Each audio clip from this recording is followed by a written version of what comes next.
Cadê? João. O João vai ler uma tradução para mim aqui, que gosta de ler também. Queridos, bom estar aqui. A presença de Deus muito forte aqui. Como disse Rosival, aqui não é a casa de Deus. A presença de Deus veio com vocês. Quando vocês chegaram, a glória de Deus chegou. Aleluia. Eu tenho uma palavra de Deus para vocês. E eu quero começar pedindo que vocês memorizem duas palavrinhas no grego, que é para palavra que traduz a palavra tempo, mas de formas diferentes. A primeira palavra é cronos. Cronos fala do tempo contado do calendário, tempos das horas, dos dias, dos meses, do ano, o tempo normal que passa, que você conhece, o tempo do calendário. E tem uma palavra para tempo também chamada kairos, que fala do tempo de Deus. Kairos é uma palavra que define um tempo onde Deus vai cumprir o propósito. É uma estação profética, onde Deus vai fazer alguma coisa naquele período, cumprir uma promessa, alcançar um propósito na vida de uma pessoa, na vida de uma nação, na vida da igreja. Cronos, o tempo do calendário. Kairos, o tempo de Deus. Vamos repetir juntos aqui. Cronos, o tempo. Kairos, vamos falar juntos? Cronos, o tempo do calendário. Kairos, o tempo de Deus. Você vai pegar essas duas palavrinhas e essas definições, vai botar numa caixinha aí na sua mente, e mais na frente nós vamos destampar essa caixinha. Bom? Vamos abrir nossa Bíblia no Salmo 90.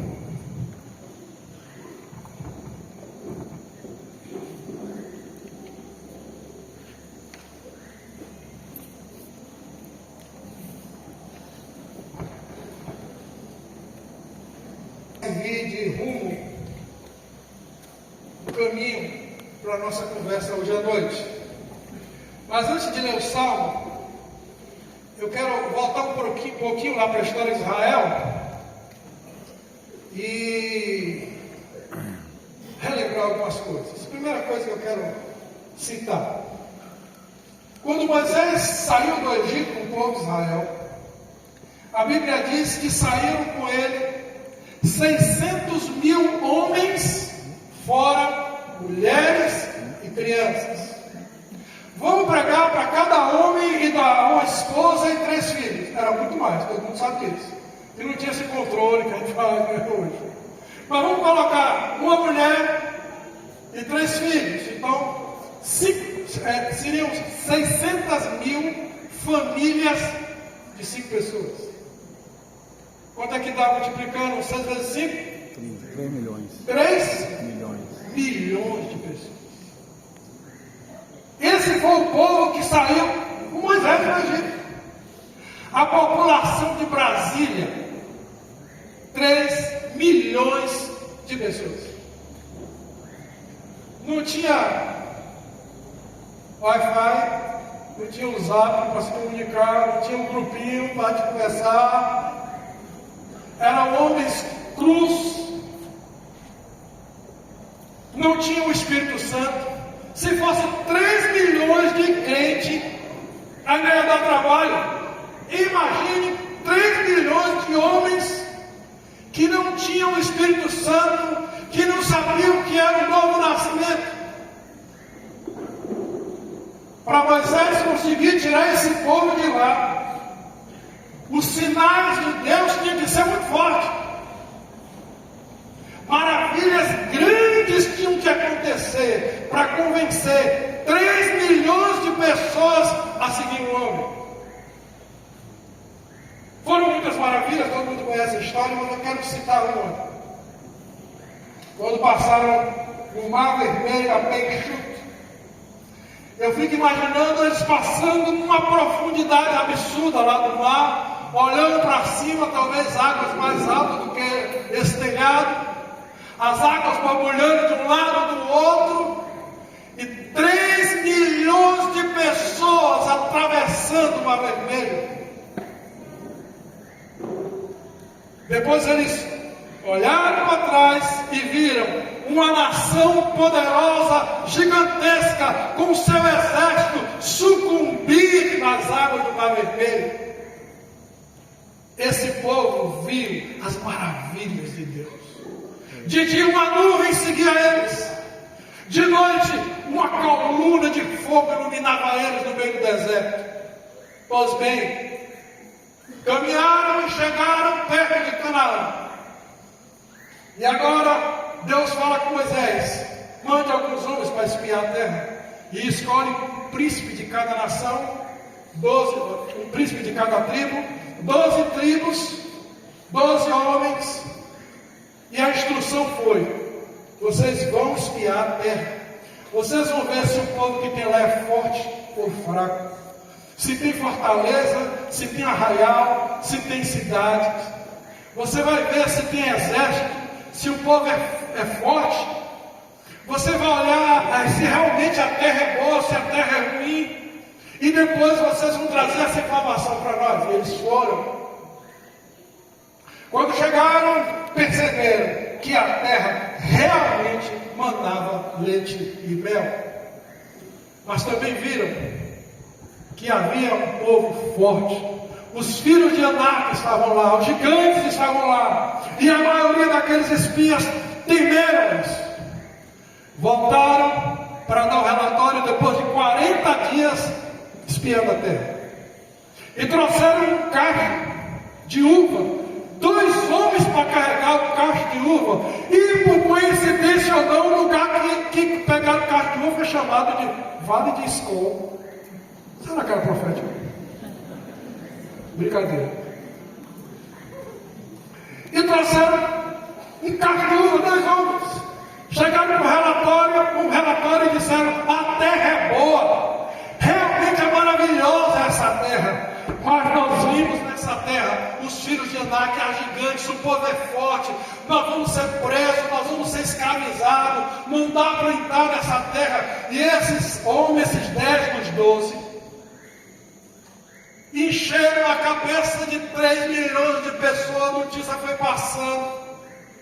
O povo se desesperou e chorava. Para que o Senhor nos trouxe aqui? Para que nossos filhos virassem presas e escravos. E choraram e disseram: vamos levantar um capitão e vamos voltar para o Egito. Moisés e Arão se curvam diante de Deus. Enquanto isso, Josué e Caleb se levantam e dizem: não, o Senhor está conosco, o Senhor é a nossa força, o Senhor é a nossa vitória, Ele nos dará a vitória. E eles se levantaram contra Josué e Caleb e queriam apedrejá-los. A glória do Senhor vem na tenda da revelação. E Deus fala para Moisés: até quando eu vou suportar esse povo? Já me provaram 10 vezes. Eles viram a minha glória, eles viram os meus sinais, mas mesmo assim não creem em mim. Viram para Moisés e diz: Moisés, eu vou destruir esse povo todo, 3 milhões. E vou começar do zero com você. Moisés bota a mão na cabeça: não, meu Deus, não, meu Senhor. O que os egípcios iam dizer, o que as nações iam dizer, que o Senhor tirou o povo do Egito e não teve condições de levar até o final. E eles travam uma conversa e Moisés consegue convencer a Deus. E Deus disse: tudo bem, eu não vou destruir o povo, mas eu vou fazer conforme a fala deles. Eles disseram que os filhos deles seriam escravos lá. Pois bem, todo esse povo de 20 anos para cima vão morrer, essa geração toda de 20 anos para cima. Os corpos deles tombarão no deserto. Quantos dias que eles espiaram a terra? 40 dias. Um ano para cada dia que eles espiaram a terra. Ficarão 40 anos no deserto, e toda essa geração de 20 anos para cima vai tombar nesse deserto. E os filhos deles, que eles disseram que iam ser escravos, eles vão entrar na terra que eu prometi. E eu fico imaginando Moisés. O Senhor disse, com exceção de Josué e Caleb, todo o resto vai morrer. E eu fico pensando, Moisés passou aqueles 40 anos, vendo amigos morrendo, conhecidos. 40 anos, mais de 1 milhão de pessoas tombaram naquele deserto. Mais de 1 milhão de sepulturas naquele deserto. E ele via a vida passando e as pessoas morrendo. E eu fico pensando que talvez tenha sido nesse ambiente que Moisés escreveu o Salmo 90 que é atribuído a ele. Com esse pano de fundo, vamos ler aqui o Salmo 90. Senhor, Tu tens sido o nosso abrigo sempre, de geração em geração. Antes que se originasse os montes e formasse o universo e a terra, de eternidade a eternidade, Tu és Deus. Tu reduzes o ser humano ao pó, afirmando, retornai ao pó, filho dos homens. Verdadeiramente, 1000 anos aos teus olhos são como o dia de ontem que já passou, e como as poucas horas das primeiras vigílias da noite. Tu arrastas os homens na correnteza da vida, são breves como o sono, são como a relva que brota com a alvorada, germina e floresce pela manhã, mas ao pôr do sol murcha e seca. Porquanto somos consumidos por tua ira, perante a tua indignação, ficamos pasmos. Tu conheces bem nossas iniquidades, nossos pecados mais secretos não escapam à luz da tua face. Sim, todos os nossos dias dissipam-se diante do teu furor, findamos os anos como um suspiro. De fato, os dias da nossa vida chegam a 70 anos ou a 80 para os que têm mais saúde. Entretanto, a maior parte dos anos é de labuta e sofrimentos, porque a vida passa muito depressa e nós voamos. Quem é capaz de conhecer a força da tua ira e da tua cólera, segundo o temor que te é devido? Sendo assim, ensina-nos, pois, a contar nossos dias, a fim de que possamos alcançar um coração verdadeiramente sábio.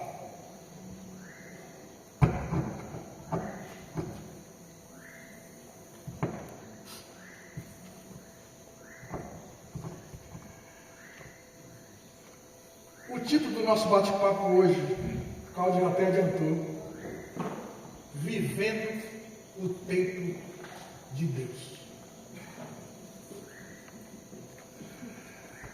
Por que nós precisamos que o Senhor nos ensine a contar os nossos dias para que alcancemos um coração sábio? Primeiro, o próprio texto já diz, porque 1000 anos para Deus é como o dia de ontem que passou. Vem cá, Lucas. O destino de Lucas já vai indo com os filhos, com a esposa bonita também. Amém. Para Deus, é o dia de ontem que passou. O seu futuro, que pode lhe aguardar lá na frente, é o dia de ontem que passou. Por que precisamos pedir a Deus que nos ensine a contar os dias para que alcancemos o coração sábio? Porque Ele conhece o futuro. Ele sabe das inúmeras possibilidades que você pode trilhar. E Ele quer pegar na sua mão e quer te guiar pelo melhor caminho. A gente pensa que sabe. Todo mundo aqui, todos nós, eu não estou criticando, eu estou citando, constatando um fato, todos nós temos planos. Todos nós temos planos, eu tenho planos, vocês têm planos. Mas nós não sabemos o que vai acontecer. O apóstolo Tiago diz assim, que alguns querem ir para uma outra cidade para negociar, para ganhar dinheiro, que em vez de dizer, nós vamos para tal cidade, vamos negociar e vamos ganhar dinheiro, ele diz, em vez disso você tem que dizer, deveria dizer, se o Senhor quiser, iremos, negociaremos e ganharemos. E o ponto nessa conversa toda é, se o Senhor quiser, como vamos saber se Ele quer?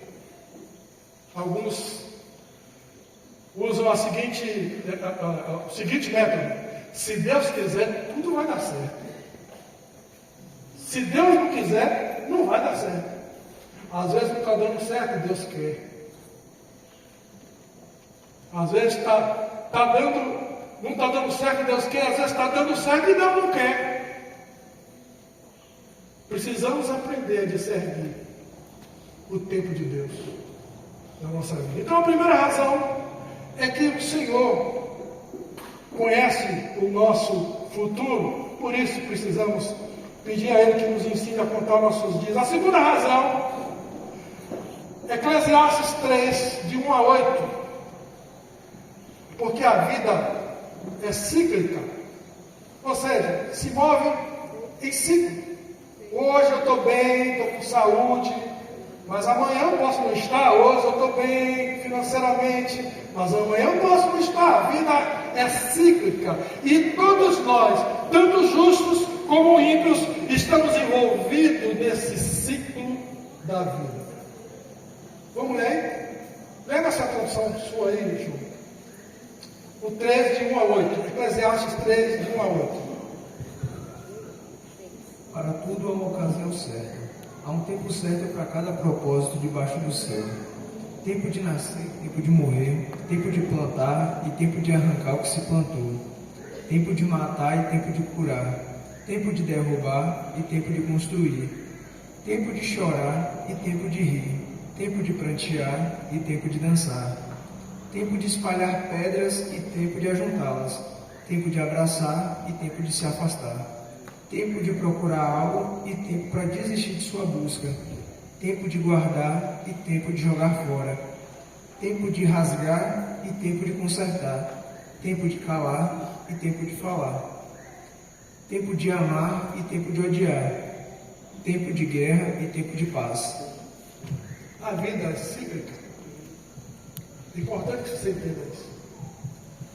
Tem um ciclo a vida. E nós estamos inseridos nesse ciclo da vida. Por isso, precisamos pedir a Deus que nos ensine a contar os nossos dias para que alcancemos o coração sábio.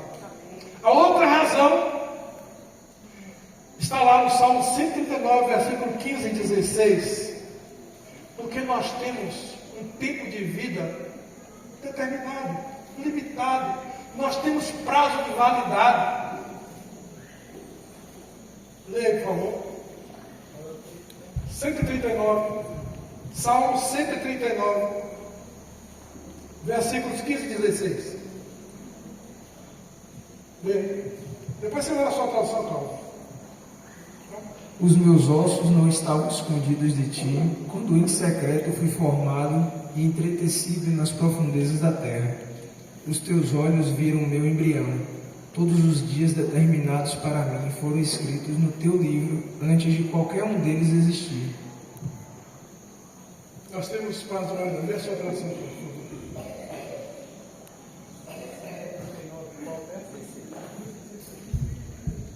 e 16. Eu acho que é a mesma. Os meus ossos não te foram encobertos quando no oculto fui feito e entretecido nas profundezas da terra. Os teus olhos viram o meu corpo ainda informe, e no teu livro todas estas coisas foram escritas, as quais em continuação foram formadas, quando nem ainda havia uma delas. Existe um tipo de insetos chamados de efemerópteros ou efêmeros. Eles vivem 24 horas. Os ovos são colocados na água. Quando chega o tempo de eclodir, eles sobem para a superfície, eles recebem asas, voam para a vegetação. Quando chega a fase adulta, eles fazem uma multidão de insetos no voo aéreo para o acasalamento. Depois desse acasalamento, eles morrem. Tudo isso em 24 horas. Esse é o ciclo de vida desse inseto. Quando eu nasci, um cronômetro na contagem regressiva foi ligado. E ele está contando na contagem regressiva. Inclusive nos meus aniversários, a contagem regressiva. Nenhum de nós sabe o dia que o cronômetro zera. Ninguém sabe se é hoje, ninguém sabe se é amanhã. Nós temos dias, e às vezes nós vivemos e esquecemos que nós temos prazo de validade. Se pensássemos melhor, pensaríamos melhor nas escolhas que faríamos. Tem um cronômetro contando. Pensando nisso, pense melhor no seu tempo. Marido e mulher no casamento. Momentos de desgaste, momentos bobos, motivos bobos, e cria um desgaste. E aquele dia que podia ser um dia de celebração é um dia desgastante e você não sabe se aquele é o último. Temos um tempo limitado de vida, por isso precisamos pedir a Deus que nos ensine a contar os nossos dias, para que alcancemos o coração santo. A outra razão que precisamos pedir a Deus para nos ensinar a contar os nossos dias é que todos nós, cedo ou tarde, vamos enfrentar o dia mau, seja justo, seja ímpio. O dia mau bate na porta de todos. O apóstolo Paulo titulou para se revestir da armadura de Deus, para que possais resistir no dia mau. Vamos ler Eclesiastes 9, 11 e 12. Lá no Velho Testamento já fala desse dia mau. Eclesiastes 9, 11 e 12.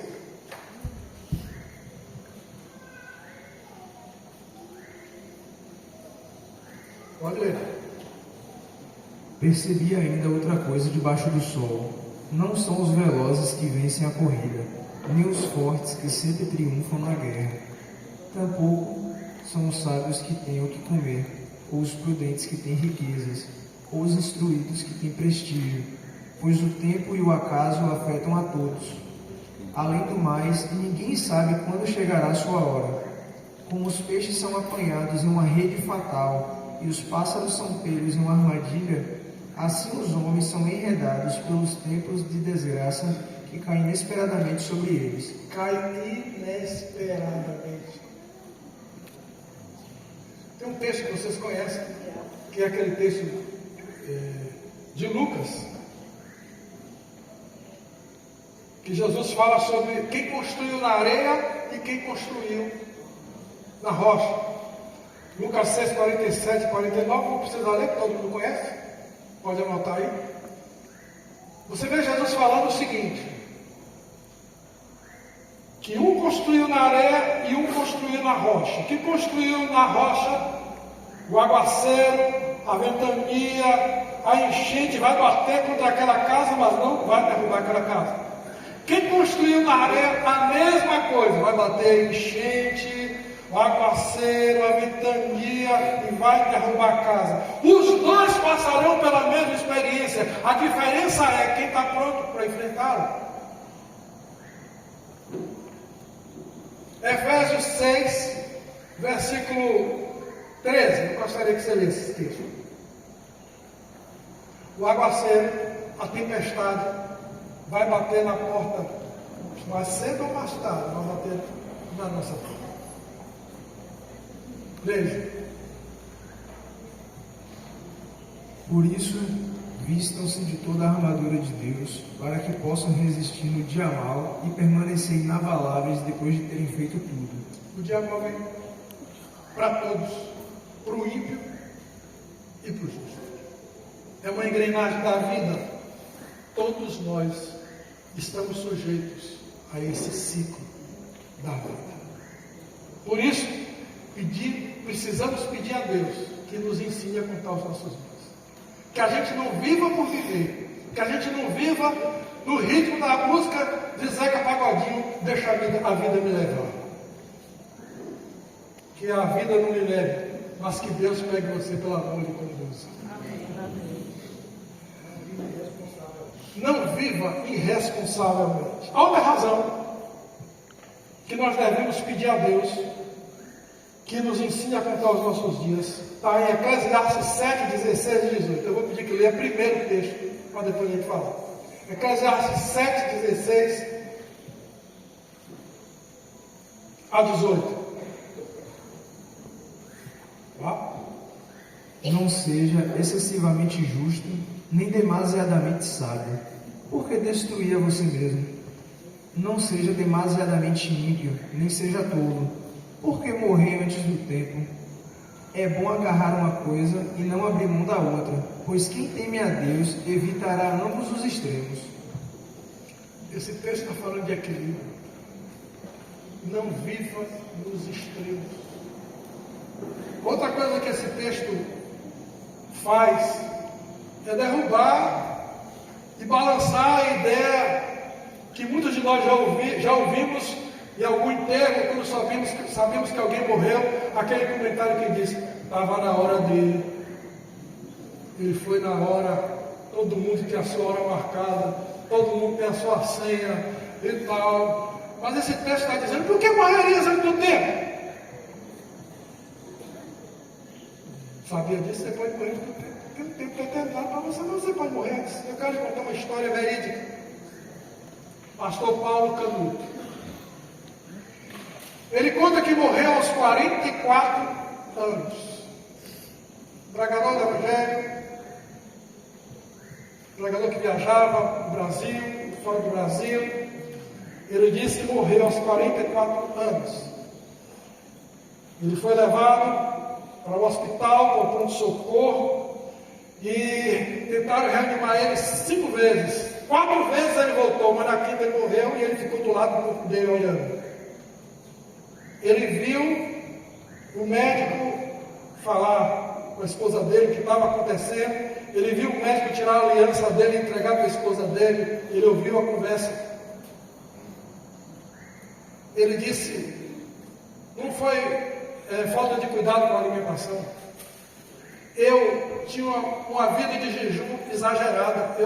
Toda noite para mim era uma vigília. Eu trabalhava e viajava sem nenhum tempo de descanso. O meu corpo não aguentou e parou tudo. E eu estava lá no local, eu vi a hora. E enquanto eu estava olhando aquele quadro, eu senti uma pessoa atrás de mim, eu sabia que era Jesus. Eu não sentia permissão para olhar para ele, mas eu sabia que ele queria falar comigo. E ele disse que Jesus chegou bem perto dele e disse, você é um suicida. Ele toma aquele susto. Jesus disse, a culpa é sua. Eu tinha um plano extraordinário para a sua vida, mas você conseguiu abortar o plano que eu tinha para você. Você não cuidou do seu corpo e você abortou o plano. E Jesus mostra para ele o que seria o funeral dele. E aí ele é transportado para o funeral. Ele está no caixão, amigos, parentes em volta, chorando, flores. E alguns passam e dizem assim, mas ele era tão usado por Deus, por que será que Jesus o recolheu? Jesus disse para ele, ainda bota a culpa em mim. Eu não recolhi você não. Você não cuidou do seu corpo. Você abortou o plano que eu tinha na sua vida. E ele vê que Jesus está mostrando o que seria o enterro dele, ele conclui, bom, então eu tenho mais uma chance, né? E Jesus dá mais uma chance para ele. Comigo ia acontecer a mesma coisa. Quando Quando eu era pastor na denominação, eu não estou falando aqui criticando a denominação, é só para constatar o fato e a época. Eu comia demais, eu era enorme. Terminava os cultos, a gente ia para em Salvador, morava em Salvador, no Caminho de Areia. A gente ia para aquelas barracas de cachorro quente, se empanturrava. Na época que existia aquela garrafa de Coca-Cola de 1.250 ml, uma garrafa era só minha. Quando sobrava aquela carne, aquele ensopado gorduroso na panela, para perguntar, quem quer, mais alguém quer? Não, jogava farinha dentro e comia. Vou lhe dizer, mas Júnior, faça isso não. Dizer, a barriga é minha? Será que eu estou repetindo aqui alguma coisa de alguém? Fala, Deus! A barriga era minha? Você não devia comer açúcar. Mas a barriga era minha? Você está comendo sal demais. Mas a barriga era minha? Algumas vezes, eu estava comendo na hora do almoço, eu lembro, eu não sabia direito o que estava acontecendo, não tinha tanta informação, e eu levantei com falta de ar. Aquele negócio é, vou morrer, e aí voltou, Deus pela misericórdia de Deus, umas 2 ou 3 vezes aconteceu isso comigo. Quando eu ouvi Evangelho do Reino, deixei o ministério, deixei tudo para começar do zero aqui, eu era enorme.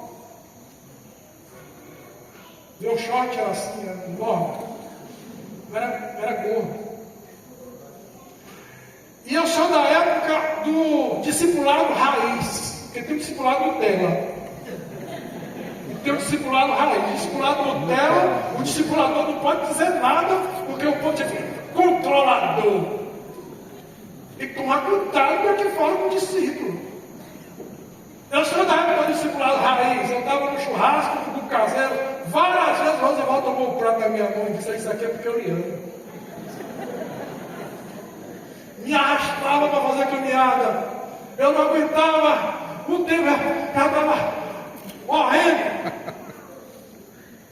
Eu ia morrer antes do tempo.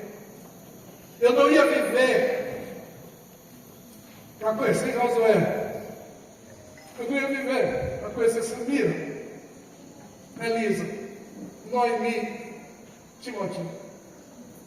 Eu ia morrer antes do tempo.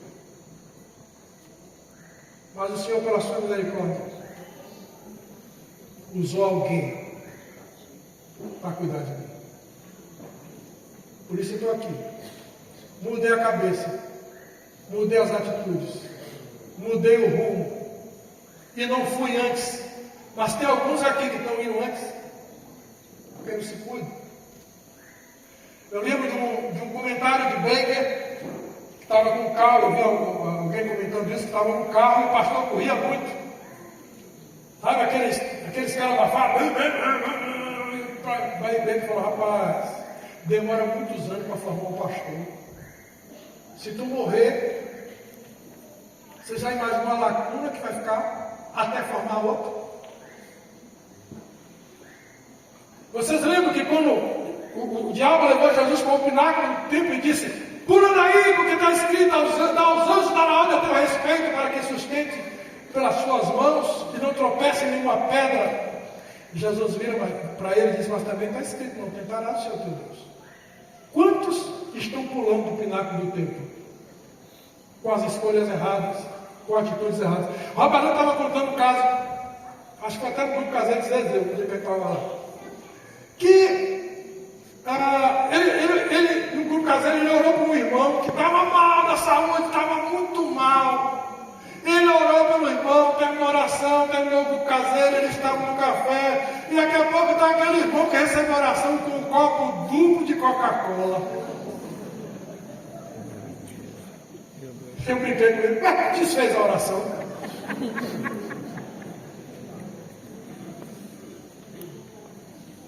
É hora de parar e repensar, porque Deus tem um plano personalizado para você. Tem um tempo de Deus para a sua vida, e você pode não estar discernindo. E pode ser que você, ou eu, vá antes do tempo. Por que morrerias antes do tempo? mais uma razão para a gente pedir a Deus que nos dê sabedoria para contar os nossos dias. A outra razão para obedecermos, para pedirmos a Deus que nos ensine a contar os nossos dias, é porque se obedecemos os princípios do Senhor, podemos ter os nossos dias de vida acrescentados. Vamos lá, Provérbios 3, 1 e 2.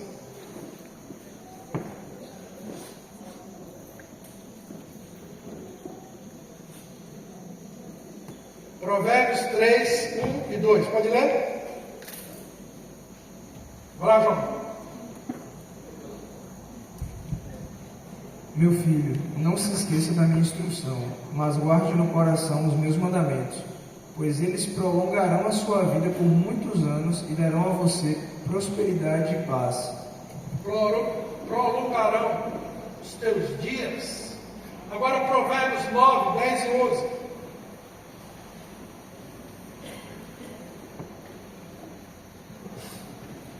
O temor do Senhor é o princípio da sabedoria, e o conhecimento do santo é entendimento. Porque por meu intermédio os seus dias serão multiplicados, e anos serão acrescentados à sua vida. Efésios 6, de 1 a 3. Efésios 6, de 1 a 3. Os dias de vida podem ser multiplicados. Isso faz parte dessa engrenagem, mas essa aí é para quem serve a Deus. Efésios 6, de 1 a 3. Filhos, obedeçam a seus pais no Senhor, pois isso é justo. Honre o seu pai e a sua mãe, que é o primeiro mandamento com promessa, a fim de que tudo corra bem com você e você tenha vida longa na terra. Tenha vida longa. Promessa. Filho, na hora de tratar seu pai e sua mãe, na hora de responder, na hora de dar o retorno, lembra disso. Filho ou filha, quando for tratar com seu pai e com sua mãe, lembre disso. Porque o contrário também é verdadeiro. Veja como trata seu pai e sua mãe. Honre seu pai e sua mãe. Faça uma coisa intencional. Seus dias serão prolongados na terra. Primeiro mandamento com promessa. O que significa isso? Primeiro mandamento com promessa. É porque os mandamentos você tinha que fazer, independente de receber alguma coisa ou não. Mas esse mandamento tem uma promessa para quem pratica.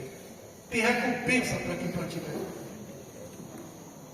Por isso fala assim, primeiro mandamento com promessa.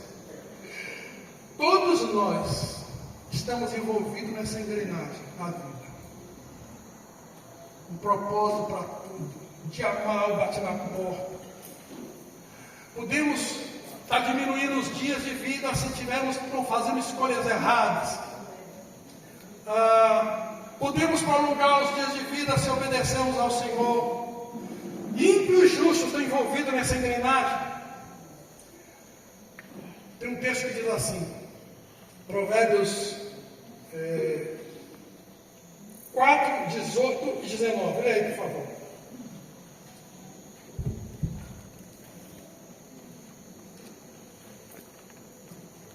A vereda do justo é como a luz da aurora, que brilha cada vez mais até ser dia perfeito. Mas o caminho dos ímpios é como densas trevas, nem sequer sabe que tropeçam. Não sabe onde tropeça. Tem uma tradução de tropeça e cai, sem saber por que caiu. Nessa engrenagem maluca da vida, qual é a diferença do justo e o ímpio? O ímpio passa nessa engrenagem sozinho. Ele não tem ajuda. Ele não tem socorro da parte de Deus. O justo não passa só. Tem um texto de Isaías que diz assim: quando passares pelas águas, quando passares pelos rios, quando passares pelo fogo, eu estarei contigo. Nós temos o Senhor conosco no meio das aflições, o ímpio não tem. E nós temos a possibilidade das intervenções sobrenaturais divinas da parte de Deus em nosso socorro. Essa é a grande diferença. nessa engrenagem. Mas agora, eu quero que você abra a caixinha. Essa engrenagem toda faz parte do tempo Cronos. Qual é o tempo Cronos? Tempo do calendário. Qual é o tempo Cronos? Tempo do calendário. Esse é o tempo do calendário que está passando. O ímpio só consegue viver o tempo Cronos. Mas você que nasceu de novo, que faz parte da família de Deus, você não pode viver só o tempo Cronos. Você tem que viver o tempo Kairos. Deus tem um plano personalizado, pessoal, para a sua vida. No meio do grande plano macro que é o propósito eterno de Deus, Deus tem um plano micro para você. Você vivendo esse plano micro, você vai poder cooperar com o plano macro, se você viver o que Deus tem para você. Deus tem algo personalizado. Vamos ler aí, Efésios, capítulo 5, versículo de 15 a 17.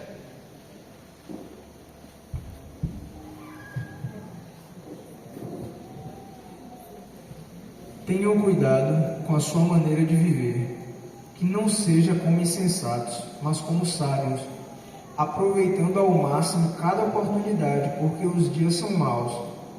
Portanto, não sejam insensatos, mas procurem compreender qual é a vontade do Senhor. Não sejam insensatos, mas procurem saber qual é a vontade do Senhor. Recebi uma proposta de emprego, estou aqui trabalhando, malhando, lutando, ganhando um salário mínimo. Surgiu uma proposta de emprego para eu ganhar 10 mil reais na cidade tal.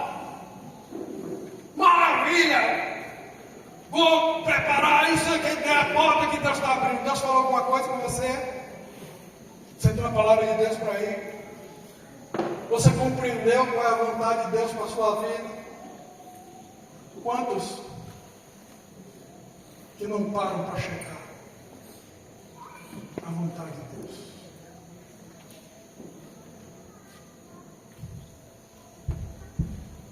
Eu conheci um irmão que ele falou para mim, eu trabalhava no banco, e ele disse para mim que ele foi convidado algumas vezes para se tornar gerente do banco.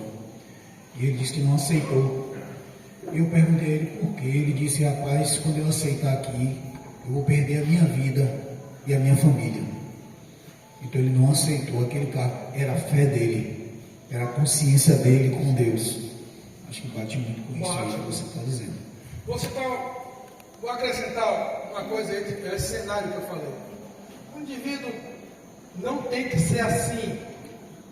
É só uma hipótese. O indivíduo está trabalhando,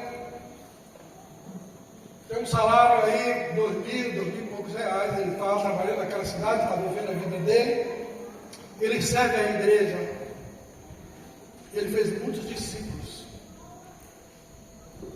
Ele tem famílias que ele ajuda a acompanhar. Ele é bênção na vida de muitos irmãos. E bate na porta dele exatamente essa oportunidade na outra cidade, para ele ganhar 10 mil reais. Se ele sair, o buraco que vai ficar muito grande. Ele deve consultar a Deus antes. E aí tem que ter relacionamento com Deus para entender o que Deus quer. Se Deus disser não, vá. Tem que compreender a vontade de Deus. Eu tenho uma experiência recente, de algum tempo atrás, com meu filho Jonatas. Jonatas trabalhava numa concessionária, vendendo carro, ganhava muito bem. Estava ganhando tão bem que veio, casou, bancou todo o casamento dele na praia, porque eu estava lascado, não tinha condição de fazer aquilo. Quer casar na praia, tu banca. Bancou tudo. Estava bem. como diz o povo, estava por cima da carne seca. Mas aí, os dias de trabalho começaram a aumentar e os patrões já queriam que trabalhasse de domingo a domingo. Ele, envolvido no grupo caseiro, trabalhando junto com o presbítero lá, ele tinha um grupo caseiro e ele não estava conseguindo participar das atividades do grupo caseiro porque o trabalho estava tomando o seu tempo. E ele teve uma conversa com Deus. Ele disse a Deus: Senhor, eu prefiro ganhar metade do que eu ganho ou menos, mas eu quero ter tempo. Eu quero um emprego de segunda a sexta que eu ganhe bem menos. Eu não quero viver para enriquecer ninguém. Eu quero cuidar e cooperar com a tua igreja. Apareceu um emprego que ele ganhava menos da metade do que ele ganhava lá na concessionária. E ele disse: Pai, todos eles me chamam de pai. Aí as pernas dele: Pai, coisa de velho. Pai, eu vou pegar esse emprego pela fé. Eu creio no Deus que eu sirvo. E ele foi ganhar menos da metade do que ganhava. A primeira proposta ele ia ganhar aquilo ali durante alguns meses, era um teste, era também uma empresa de vendas do ramo alimentício, do atacado, trabalhando para grandes pizzarias, grandes restaurantes. Ele foi feito um teste naquela região, vamos ver como é que você desenvolve. De segunda a sexta. Ele começou a trabalhar aí. Estava desenvolvendo esse trabalho. Há muitos anos atrás ele foi para uma agência de emprego que tinha na época lá, fez um teste, sabe, a agência de emprego, faz aquele teste, aquela entrevista, e fica em stand-by esperando que alguma empresa queira. E aí uma multinacional liga para ele. Uma multinacional também de alimentos. Enorme, top, disse: vou botar um carro na sua mão, o carro vai ficar na sua mão, você vai ganhar X assim, vixe, muito mais ele vai ganhar. Aí ele liga para mim: Pai, ok, chegou aqui. Eu falei: não esqueça do propósito que você fez com Deus. Ele não ia até horário. Eles iam arrancar o couro dele, ele ia ganhar bem, mas não tinha ter tempo para a igreja. Nós conversamos, oramos. Ele disse não para aquele emprego da multinacional e continuou ganhando menos da metade do que ele ganhava antes.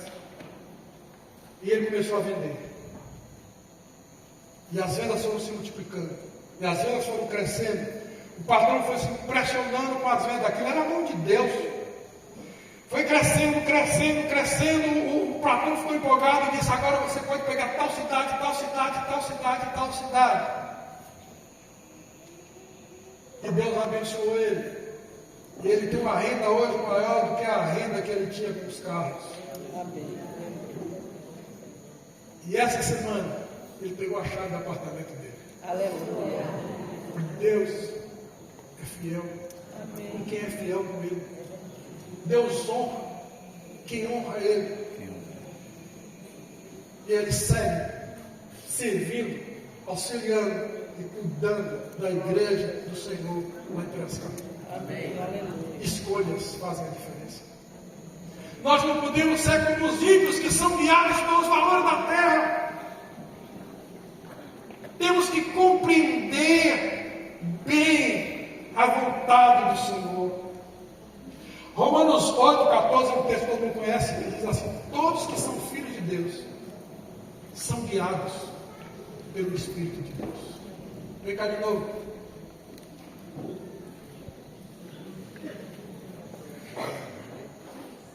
Todos que são filhos de Deus são guiados pelo Espírito de Deus. A palavra guiados lá é agro, que significa pegar pela mão e conduzir até o destino final.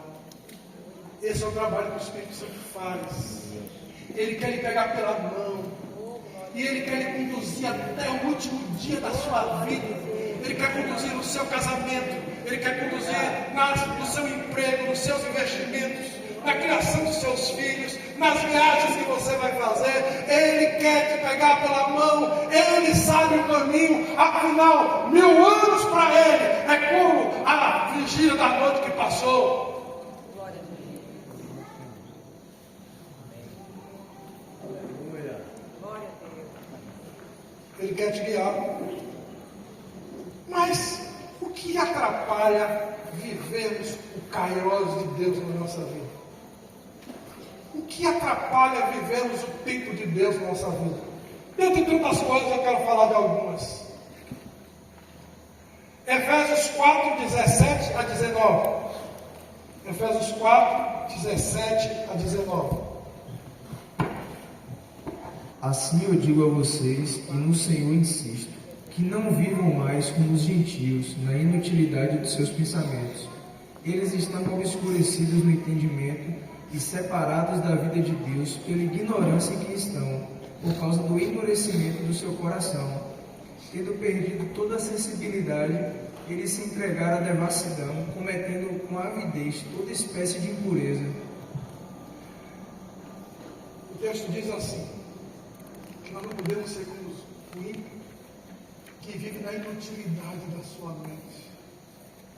A primeira coisa que nos atrapalha de vivermos o tempo de Deus na nossa vida são as distrações. E quando eu estou falando de distração, eu nem estou falando de coisas convenientes, até pecaminosas. São distrações lícitas. A cabeça está sempre aqui na terra. A cabeça está sempre nos planos terrenos, a casa que vai comprar, o carro que vai comprar, o dinheiro que vai ganhar. Se vão lucrar, se não vão lucrar. Você quer ver uma coisa? Quando eu vou na feira, eu aprendi isso com Deus. Eu não choro no preço na feira. Aquele povo da feira está disputando um lucro de R$2, de R$1, de R$5. Não tem condição de chegar na feira chorando. E eu vou entrar no assunto da choradeira. Tem gente que é chorando demais. Não tem nada errado você chorar num preço de alguma coisa que realmente está com um preço alto. Dá para fazer o mesmo? Não tem nada errado, não é isso que eu estou falando. Eu estou falando que às vezes nós choramos e tem que ter um limite o nosso choro. Afinal, o Espírito Santo está conosco até na hora de chorar. E você sabe que aquele choro passou de uma linha que já é exploração. Só você tem a vantagem. Você não está importando com o outro lado. E o pior é quando isso acontece com irmãos que vai lhe prestar serviço. E chora. Tem condição de pagar. E chora. Aquele irmão já não tem mais condições, porque ele vive daquilo. Outra coisa é que explora o preço. Você está preocupado em ganhar, não está preocupado com o outro lado. Explora, engana, mas tem um justo juiz. Não se engane, a fartura sempre chega. Os planos da terra, quando junta para conversar com a turma, a conversa é só coisa terrena, é esporte, coisas fúteis, ganhou, não ganhou, vai viajar, não vai, é bom ou não é. Poucas vezes se para falar da eternidade em determinados grupos. As distrações. O indivíduo estava desempregado, orando a Deus, clamando, buscando a Deus. O Senhor abre uma porta de emprego para ele. Emprego bom, ele está ganhando bem. Mas agora ele não ora mais como antes, porque agora eu tenho um trabalho que me ocupa muito. Chego cansado, tenho que ir para a academia, tenho que ir para não sei onde, tenho que sair com minha mulher, tenho que sair com os filhos, tudo legítimo, mas não tenho mais tempo para Deus. Cabeça na terra. Colossenses diz: pensai nas coisas lá do alto. Aleluia. Cristo vive assentado à direita de Deus. Glória a Deus. Perdeu-se a paixão pelo céu, Perdeu-se a paixão pela eternidade e vivemos somente das coisas da terra. Você precisa aprender a discernir o tempo de Deus no seu vida. A outra razão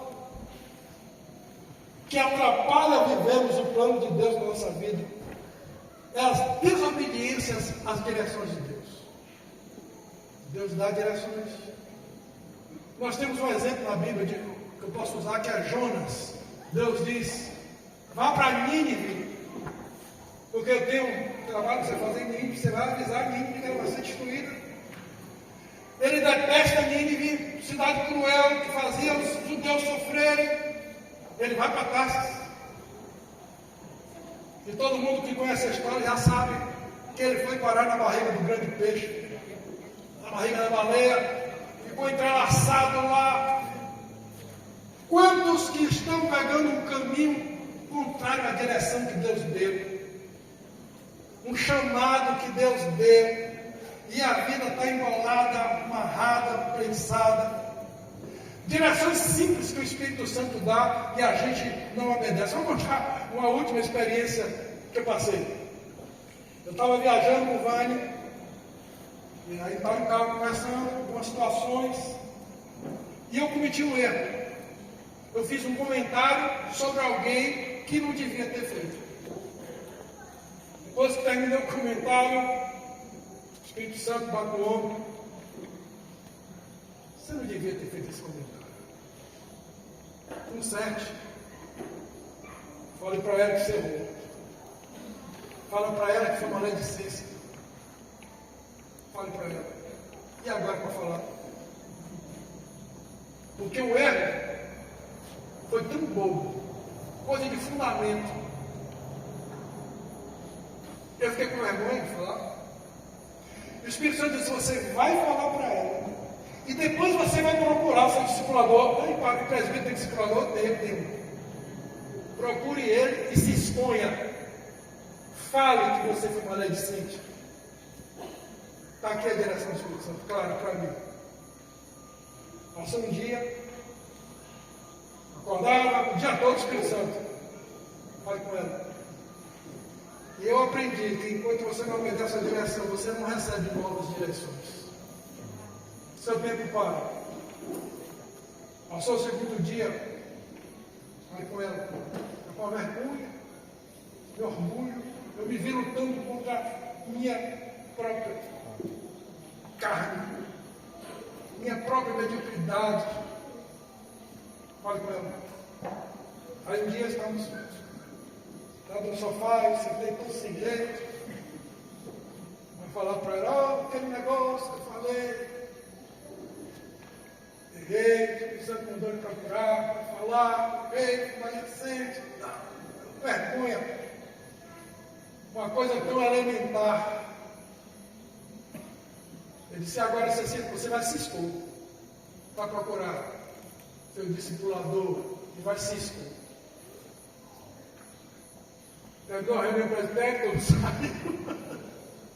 Vou ficar aqui para você começar com o Osvaldo.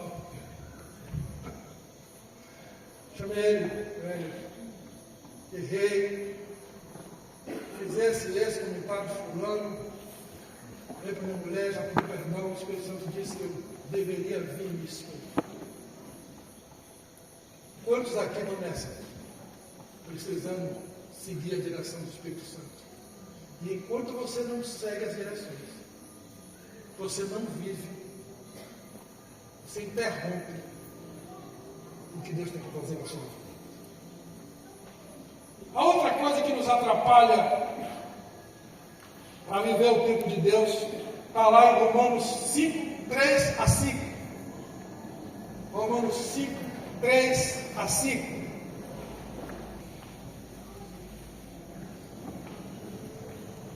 Não só isso, mas também nos gloriamos nas tribulações, porque sabemos que a tribulação produz perseverança. A perseverança, um caráter aprovado. O caráter aprovado, esperança. Essa esperança não nos decepciona, porque o amor de Deus foi derramado no nosso coração por meio do Espírito Santo que Ele nos deu. Resumindo, tudo isso que Paulo está falando aí, o nome disso é processos. O que nos atrapalha de viver o tempo de Deus, às vezes, na nossa vida, é a falta de paciência de passar os processos que Deus está nos levando a passar. E eu vou usar uma palavra mais popular, o deserto. O texto diz que o caráter é aperfeiçoado no final do processo. A falta de paciência para viver os processos. Talvez hoje você esteja aqui vivendo um processo. No meio desse processo de tratamento de Deus, coisas acontecem que você não consegue entender. Às vezes o processo dói tanto que você pensa, Deus me abandonou aqui nesse negócio. Eu passei um processo alguns anos atrás. E algumas vezes eu achei que Deus tinha me largado no meio da encrenca. Mas Deus estava me aperfeiçoando. Deus estava me tratando. Deus estava trabalhando no meu coração. A falta de paciência de passar os processos atrapalha o tempo de Deus na nossa vida. Eu vou citar duas pessoas da Bíblia para falar do processo. Primeiro, Abraão. Todo mundo conhece a história de Abraão.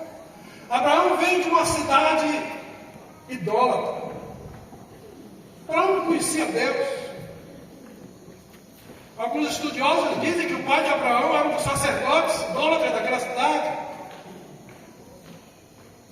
E Deus chama Abraão e precisa construir um processo na vida de Abraão, de sair da tua terra e da tua parentela para uma terra que te mostrarei. Deus diz a ele, olha, em ti serão benditas todas as famílias da terra. Você vai frutificar. Muita gente vai ser abençoada através de você. Mas primeiro, sai da tua terra e da tua parentela para uma terra que te mostrarei. Por que ele precisava sair da terra? Ele precisava sair da contaminação daquela terra e viver um novo tempo com Deus. Deus prometeu um filho a Abraão, e esse filho chegou 25 anos depois. 25 anos é um processo que Deus estava construindo na vida de Abraão. Ele precisava conhecer a Deus antes que o filho chegasse, porque ele tinha que ter uma história para contar para o filho. Mas num determinado ponto do processo, a esposa de Abraão, cansada de esperar, fala com Abraão, fala o seguinte, tem Agar que é minha serva. Se relacione com Agar, e o filho que sair dela eu vou pegar e será meu filho. E ele ouve Agar, e nasce Ismael. Ismael nasce, cresce, problema surge na casa, porque Ismael estava lá. Mas um dia Deus cumpre a promessa, nasce Isaac. A falta de paciência que houve ali com Abraão e com Sara não interferiu no atraso do processo. Mas Abraão criou uma complicação para a vida dos descendentes de Isaac que dá problema até hoje. Mas não era isso que Deus tinha para Abraão. Toda vez que a gente quer botar a mão no processo, quer modificar e quer ajustar do nosso jeito, complicamos o processo. A outra pessoa é Moisés. Vamos ler Gênesis 15, versículo 12. Gênesis 15.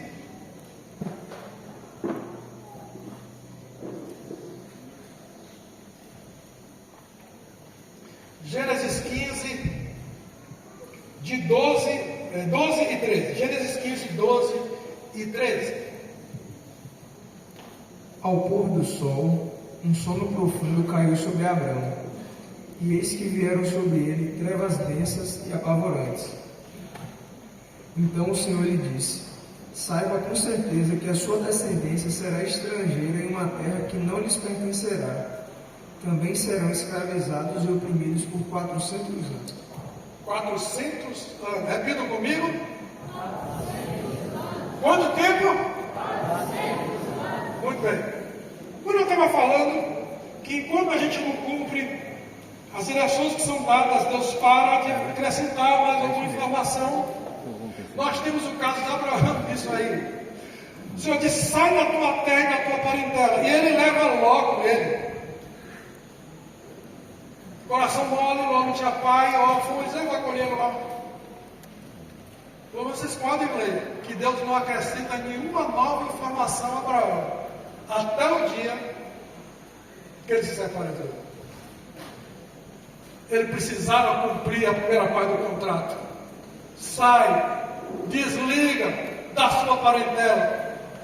E aí Deus começa uma conversa e acrescenta essas informações para ele. A tua descendência será peregrina em terra estranha por 400 anos. Quantos anos?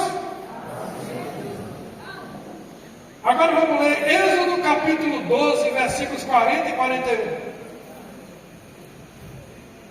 Êxodo. Ora, o período que os israelitas viveram no Egito foi de 430 anos.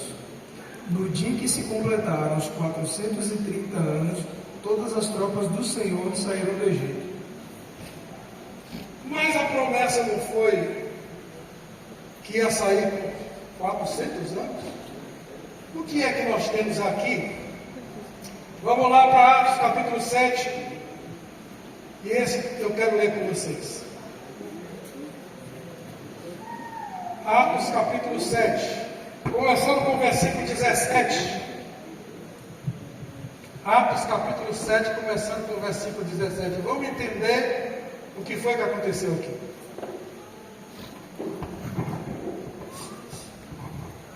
Vou ler aqui, começando com o versículo 17. Atos 7, 17. Ao se aproximar o tempo em que Deus cumpriria sua promessa a Abraão, nosso povo cresceu em número e multiplicou-se no Egito. Ao se aproximar o tempo aqui é Cronos, o tempo do calendário. Cronos é o quê? O tempo do calendário. Versículo 18. Então outro rei que não conhecia a história de José passou a governar no Egito. Ele agiu de forma traiçoeira contra o nosso povo e oprimiu os nossos antepassados, a ponto de obrigá-los a abandonar seus próprios recém-nascidos, a fim de que não sobrevivessem. Foi naquela época, foi naquele tempo, e tempo aqui é Kairos, que nasceu Moisés, que era um menino extraordinário aos olhos de Deus. Por 3 meses ele foi criado na casa de seu pai. Quando nasceu Moisés, esse tempo que nasceu Moisés é Kairos, começou a estação profética de Deus para tirar o povo do Egito. Nascia o libertador. Versículo 21. Entretanto, quando teve de ser abandonado, a filha de Faraó o tomou e criou como seu próprio filho. E assim Moisés foi educado em toda a sabedoria do Egito e tornou-se um homem poderoso em palavras e em obras. Olha o plano de Deus. Pega o menino e bota para dormir com o inimigo. O próprio inimigo estava treinando o libertador. Veja como é o plano de Deus. Versículo 23. Quando completou 40 anos, Moisés decidiu visitar os irmãos israelitas. 24. Ao presenciar um deles sendo maltratado por um egípcio, saiu na defesa da vítima e vingou-se, matando o egípcio. Moisés pensou que seus irmãos entenderiam que Deus o estava dirigindo para libertá-los, mas eles não compreenderam. No dia seguinte, Moisés dirigiu-se aos 12 israelitas, que estavam brigando, e tentou reconduzi-los à paz, argumentando: homens, quais são os irmãos, porque agridem um ao outro? Todavia, o homem que maltratava o outro empurrou Moisés e exclamou: quem te constituiu autoridade e juiz sobre nós? Acaso queres assassinar-me, como fizeste um com aquele egípcio? Eu disse: opa, alguém viu. Ao ouvir essas palavras, Moisés fugiu para Midian, onde ficou vivendo como estrangeiro e foi pai de 2 filhos. Então passaram mais 40 anos. quando apareceu a Moisés um anjo no deserto, próximo ao monte Sinai, em meio às labaredas do espinheiro que queimava. Ao contemplar aquela cena, ficou perplexo e, ao aproximar-se, observou melhor, ouviu a voz do Senhor: Eu sou o Deus de Abraão, eu sou o Deus de teus pais, o Deus de Abraão, o Deus de Isaac, o Deus de Jacó. Moisés ficou trêmulo de medo e não ousava erguer os seus olhos. Então o Senhor lhe ordenou: Tira a sandália dos pés, porque o lugar em que estás é a terra santa. Temos visto a atenção e a aflição do meu povo do Egito. Ouvi os clamores, decidi livrá-lo. Agora, portanto, vem e eu te enviarei ao Egito. Quando Moisés completou 40 anos, ele tentou adiantar o processo. Ele tentou ser o libertador antes do tempo. Ele achou que ele precisava da aprovação daquela turma, e a turma ia entender que ele era o juiz escolhido por Deus para tirar o povo. Mas ainda não era tempo. E ele então teve que fugir. Fugiu e ficou 40 anos em fuga. Quando Deus o chama de novo, ele está com 80 anos. E diz: olha, o povo que estava lhe procurando para lhe matar, já morreu todo mundo. Aquela bagunça que você fez lá, já resolvi. Volta agora. Porque tem um povo para libertar, eu ouvi o clamor deles, volta agora, e Moisés volta para tirar o povo do Egito. Quando ele tira o povo do Egito, no dia que saíram, certinho, naquele dia completou 430 anos. 30 anos de atraso, por causa da interferência de Moisés. Mas, Júlio, como é que a gente faz para entender isso? Pega os 430, subtrai para os 40 anos de fuga dele. Dá quanto? 390. Quanto dá? 430 menos 40? 390. No meu tempo era 390. Qual foi a promessa de Deus para tirar o povo do Egito? Quantos anos? 400. Faltava quantos anos? Quando faltava 10 anos, Moisés teve que fugir, porque adiantou o processo. Provavelmente, Moisés seria libertador por 50 anos. O fato de ele não cumprir o processo como Deus queria, houve um atraso de 30 anos e o povo pagou por esse atraso. Porque Moisés se precipitou. E isso pode acontecer conosco. A promessa de Deus está para cumprir. Deus está fazendo algo na sua vida. Está terminando o processo, algo vai acontecer, uma porta vai abrir, Deus vai lhe abençoar, e você não tem paciência e toma a sua própria iniciativa. Maldito o homem que confia no homem e faz da carne o seu braço e aparta esse coração do Senhor. Está orando por uma coisa que o Senhor pode me dar, mas está demorando demais, eu vou entrar no financiamento. E se enrola uma coisa que Deus devia te dar de graça. Uma das coisas que atrapalha viver o tempo de Deus é a falta de paciência para passar o processo de Deus na nossa vida. Você está passando o processo. Tem gente aqui passando esse processo. Tenha paciência. Deus está cuidando de você. A outra coisa que atrapalha de vivermos o tempo de Deus na nossa vida, Provérbios 28, 13 e 14, texto que todo mundo conhece. A gente lê muito o 13, mas a gente não lê muito o 14. Provérbios 28, 13 e 14. Vejam. Não prospera, mas quem os confessa e abandona encontra misericórdia. Bem-aventurado o homem que é constante no temor de Deus, mas quem endurece o coração cairá na desgraça. Quem endurece o coração cairá na desgraça. Essa experiência que eu contei simples, que Deus falou com Sete, sua mulher, eu estava endurecendo o coração. Por que eu demorei alguns dias para falar? Meu coração estava duro.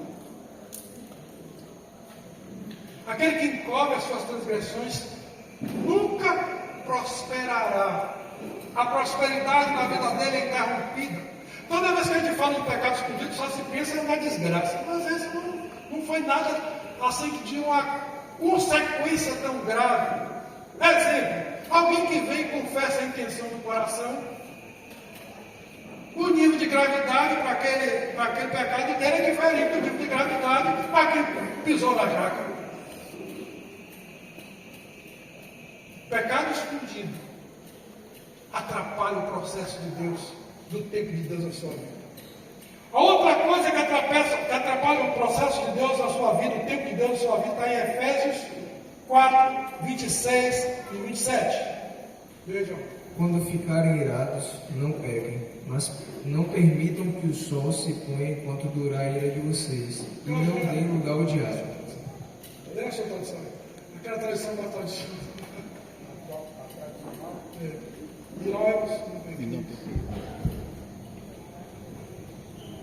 E não pequeis, não se põe o sol sobre a vossa ira, não deis lugar ao diabo.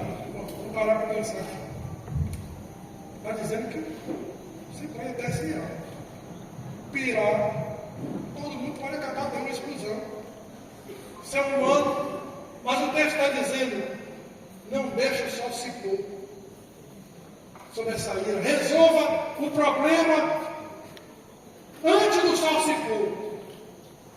Não deixe que percue. Por quê? Porque se você deixar, você dá lugar ao diabo. Você já parou para pensar nisso? O diabo não pode lhe tocar. Ele só pode lhe tocar com permissão de Deus ou sua, ou minha. Ele só pode me tocar com permissão de Deus ou minha. Quando eu deixo o sol se pôr sobre a ira, eu abro uma brecha, dou um direito legal para tentar aprontar alguma. Não deis lugar ao diabo. O outro texto que vai casar com esse, Hebreus 12, 15. Hebreus 12, 15, olha.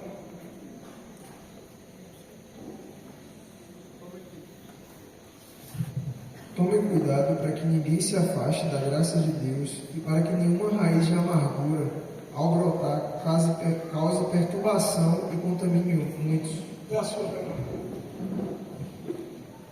De que ninguém se prive da graça de Deus e de que nenhuma raiz de amargura brotando vos perturbe e por ela muitos se contaminem.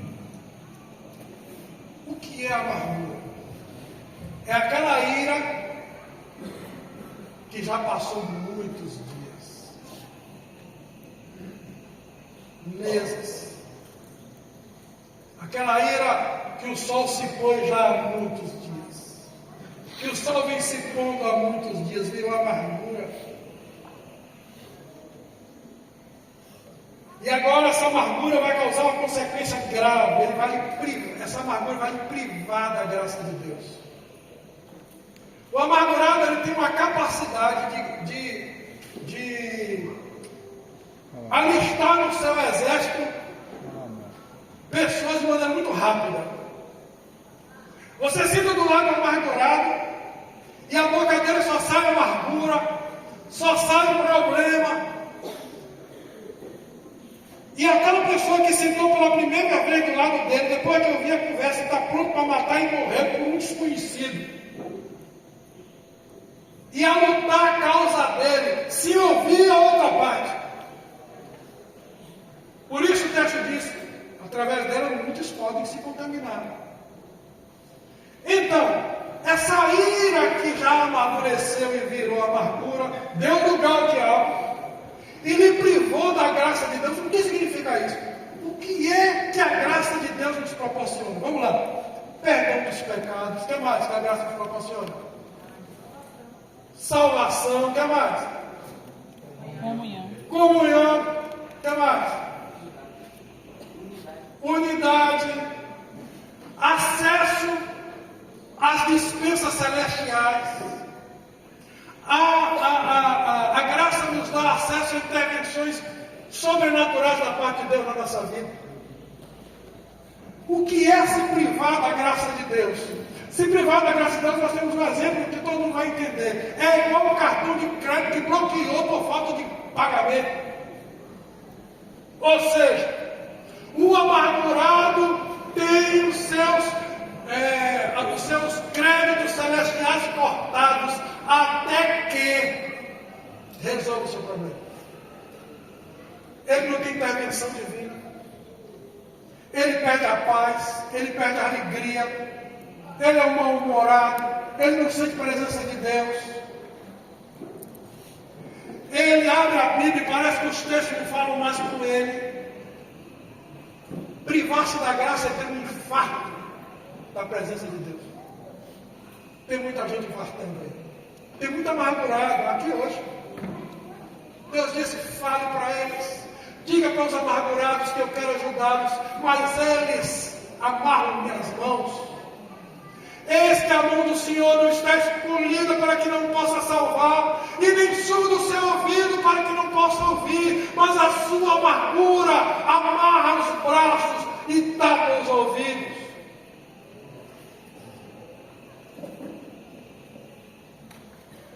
Eu passei uma situação assim, muitos anos atrás.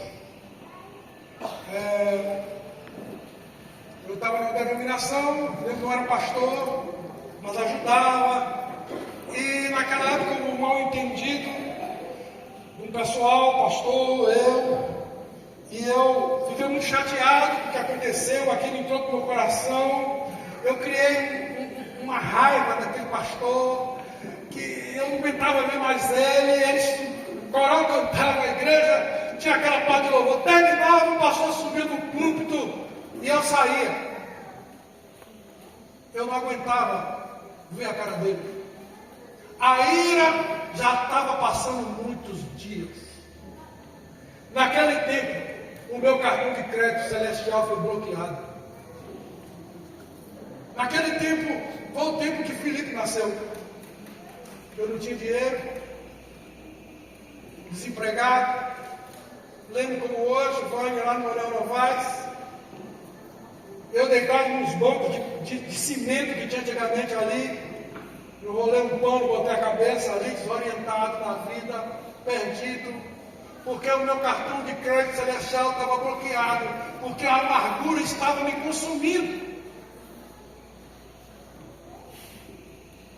Com muita oração que eu sei da minha mãe clamando por mim, uma porta de emprego se abriu na Águia Branca. Eu fui trabalhar de vigia na Águia Branca. Travado, não ouvia mais Deus, abria a Bíblia e a Bíblia não falava mais comigo. Mas eu sabia o que eu tinha que fazer. Eu tinha que perdoar. Quando chega a esse ponto, meu irmão, minha irmã, não importa de quem foi a culpa, eu tenho que perdoar. Eu sabia o que eu tinha que fazer. E eu lembro como hoje, eu era o vigia que fazia a ronda, eu estava com a lanterna olhando aqueles ônibus lá da Águia Branca, o coração amarrado, e eu sabia o que tinha que fazer, eu não tinha forças para perdoar. Mas naquele dia eu dei um último suspiro e disse: Senhor, eu libero ele, eu perdoo ele, tenha misericórdia de mim.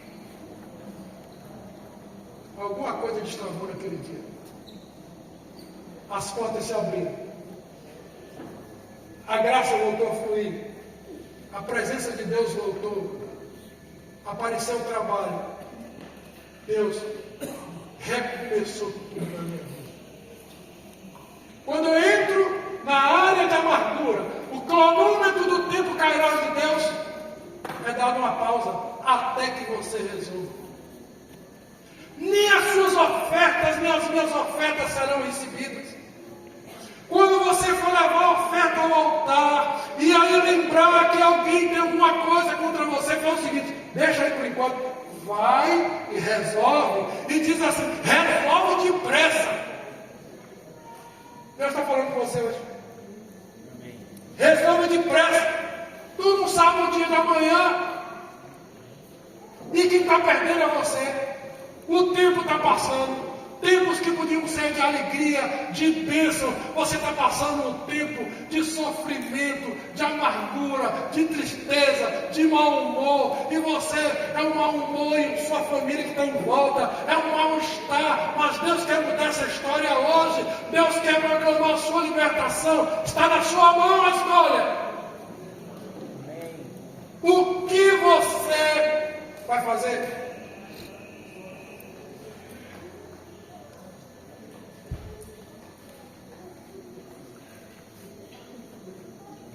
A última coisa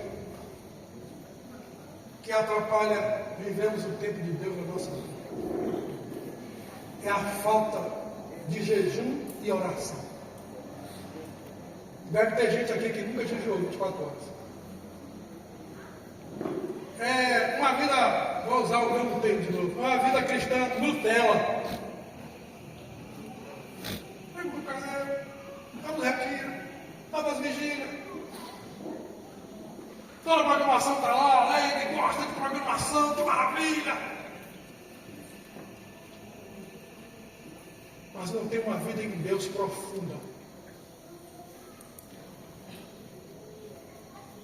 No início do ano eu falei para Deus que esse ano eu leria a Bíblia como nunca li, que eu jejuaria como eu nunca jejuei. E esse ano eu meti as caras para buscar Deus. Quando falo do jejum, eu lembro daquele texto de Ezequiel, que o homem vestido de linho pega na mão dele e mede 1000 côvados e bota ele para dentro do rio. Rios que pegavam nos seus tornozelos.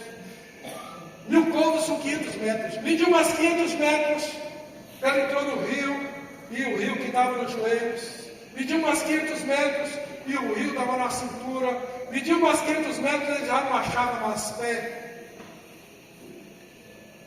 É o Espírito Santo lhe convidando para uma experiência mais profunda. Não é o quanto você tem do Espírito Santo, é o quanto o Espírito Santo tem de você. Quando você vai para a praia, aquela águazinha ali, que tem medo, né? Fica só naquela águazinha ali, porque ali qualquer coisa morre. Tem outros que vão até o tornozelo, porque ali ainda tem controle. Quem tem filho sabe disso. Menino! Quando vai para a praia, a água não pode passar daqui não, daqui para cá você volta. Por quê? Porque tem como controlar ainda. E você sabe que nós gostamos de ter um relacionamento com Deus que a gente controle. Tem uma história que eu acho que ela conta para você, não vou contar de novo.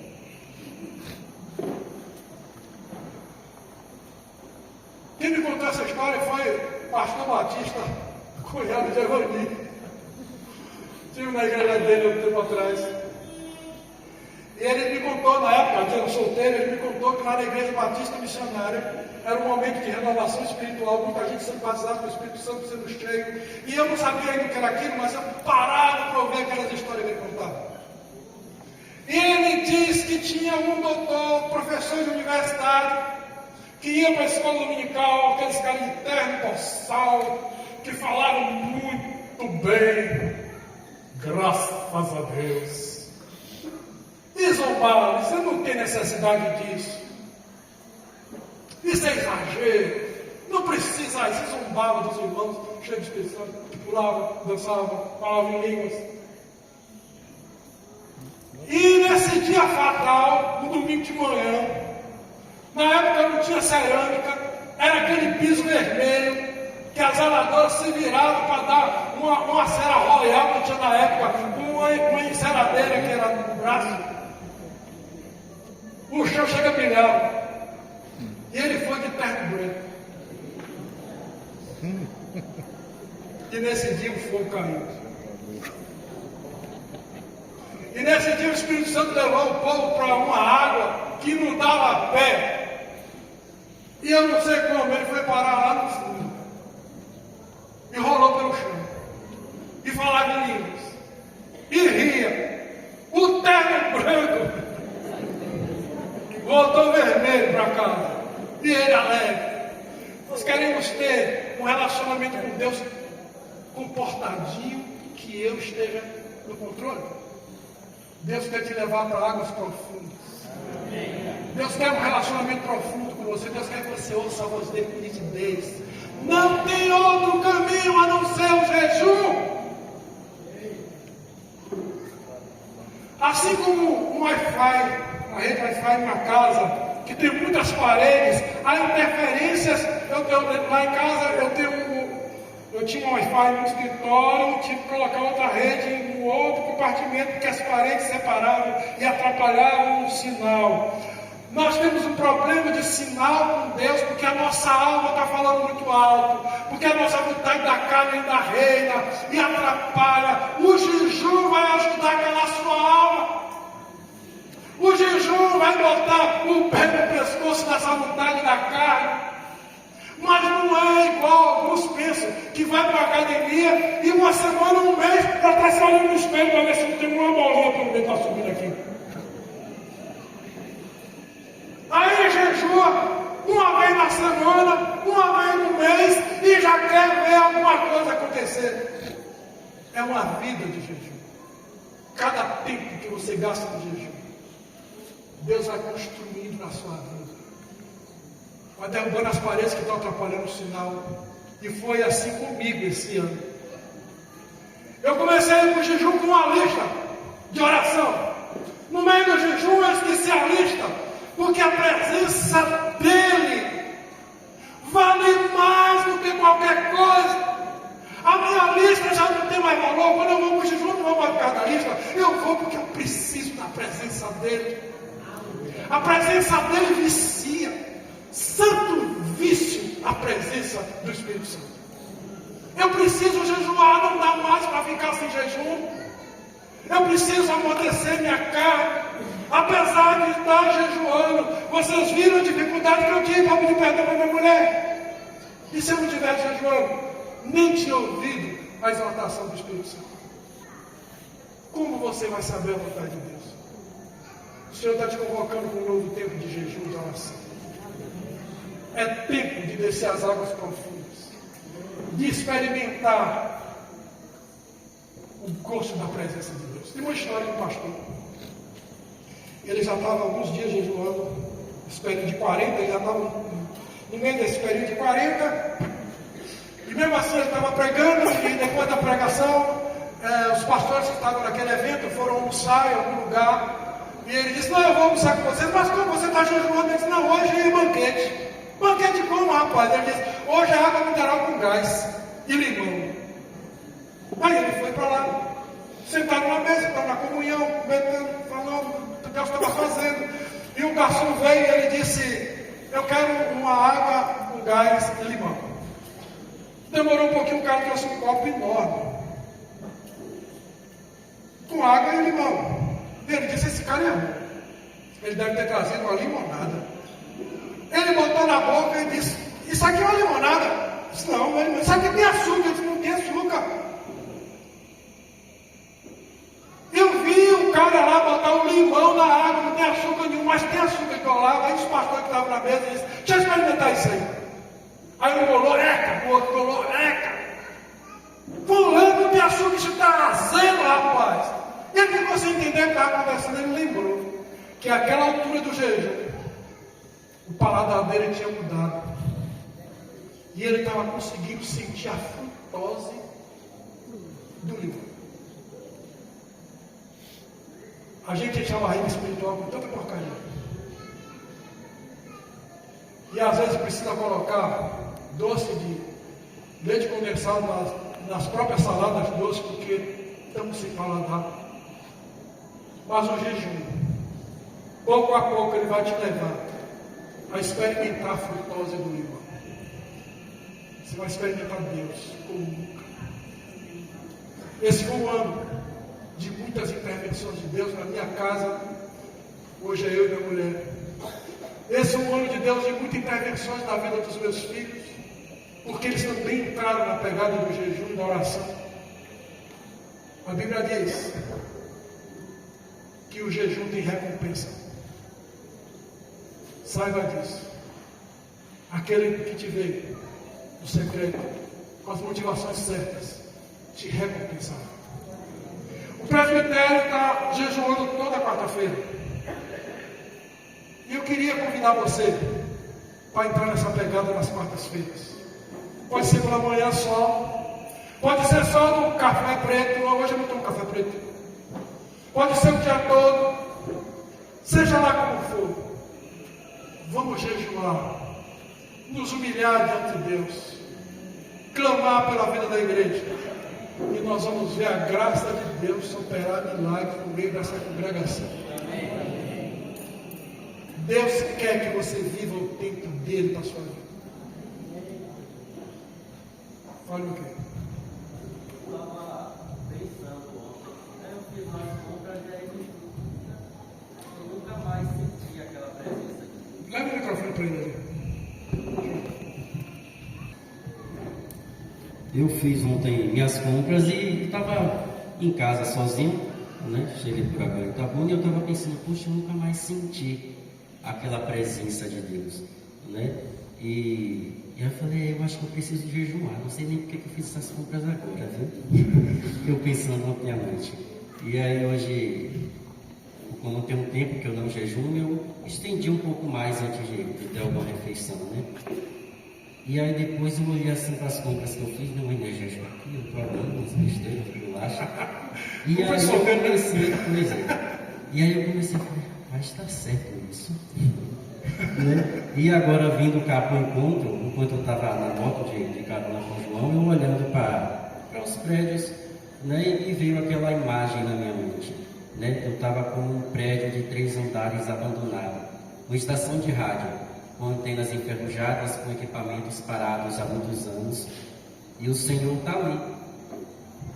O sinal de rádio está ali o tempo todo, mas se eu não me sintonizar, se eu não tiver com esse corpo, que é o templo do meu Espírito, e que quando aceitei a Cristo também se tornou o templo do Espírito de Deus, se eu não estiver cuidando dessa estação de rádio, esse sinal nunca vai se converter em um sinal de voz audível, mas ele está ali o tempo todo. Tá ali. Por isso, lá em Apocalipse 7 vezes se repete: quem tem ouvidos, ouça. Está na hora de afinar os ouvidos. Vamos ficar de pé. Que Deus nos ajude a viver o tempo. Pode sua mão. Não sei o que é que você está vivendo, o que você está passando hoje, mas eu sei que Deus falou com você.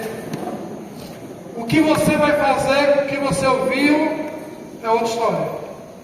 Mas Deus falou com você. É época de um tempo novo, é época de restauração, é época de libertação. Deus quer que as trancas se quebrem, porque Ele quer agir na sua vida. Eu sei o plano que tenho acerca de vós, é plano de paz e de bênção. Senhor, que a Tua palavra opere no mais profundo do nosso coração, nos despertando a viver a Tua vontade, nos despertando a viver no centro da Sua vontade.